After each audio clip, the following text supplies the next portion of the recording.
Okay, so what we got here is some dirt-bound off-road U-bolt plates, 4 bump stops with the energy suspension 4.5-inch bump stops, and some 5/8 3-inch U-bolts that I got from Rough Stuff.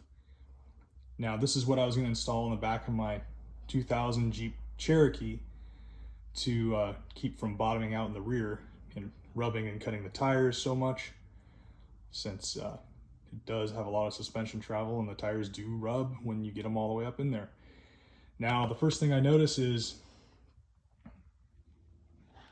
these U-bolts, which I'm not sure if these were advertised to run with 9/16 or 5/8 U-bolts, but I'm pretty sure it's 9/16 because I cannot get the 5/8 U-bolt in. When I measured this out, I get about 600 thousandths, and 5/8 is 625. The 5/8 U-bolts come in at about 620, so got a little bit of an interference, 20 thousandths. There's nothing a little burr bit can't take care of. So instead of trying to get 9/16 or 1/2-inch U-bolts, I'm going to go ahead and just cut these out a little bit, and then it should work just fine. This is also great that DIRTBOUND has these holes so you can move your axle forward or back an inch, and that's by drilling a hole in the spring perch plate. But mine already is drilled and the axle is moved back an inch by the previous owner. So if I get the U-bolts to fit, it should just bolt together. It'll be real nice. So we'll see how smooth that goes, and then we'll check the suspension travel and see where it's limited at.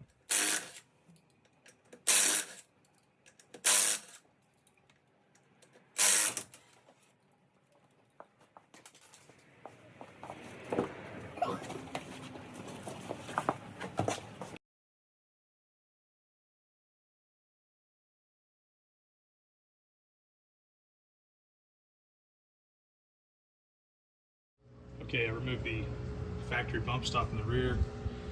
Just mocked this up. This sits about an inch taller than it would if it was actually bolted down to the leaf pack. So we got 4 inches from the top of the bump stop to the frame, or subframe, and it's more or less going to be 5 inches. And if we go and we measure how much clearance we have,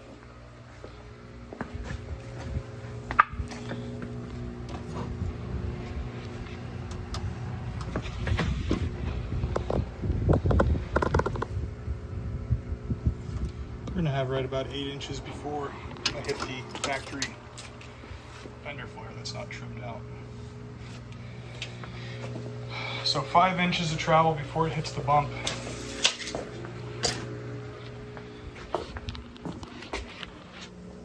And then I'm not sure how far this compresses, but it looks like it's got quite a bit. Looks like it's going to compress a whole 2 inches. So if we have 5 plus 2, that's 7 inches, and then we have an inch of clearance, and then it's still going to give some more, so that might be okay. And you got to remember, when this is flexing out, when this contacts the frame, the axle's still going to go up higher because it's only contacting on the inward part of the tube. So it might be just about right. This is sitting at ride height right now. And that's a whole lot better than before, because before there was, from here to the tube, 14 inches or so, 12 inches. So now the bump stops might actually work. And I still need to come in here and trim it because the previous owner kind of did a hasty, quick job on it because it was rubbing on the trail.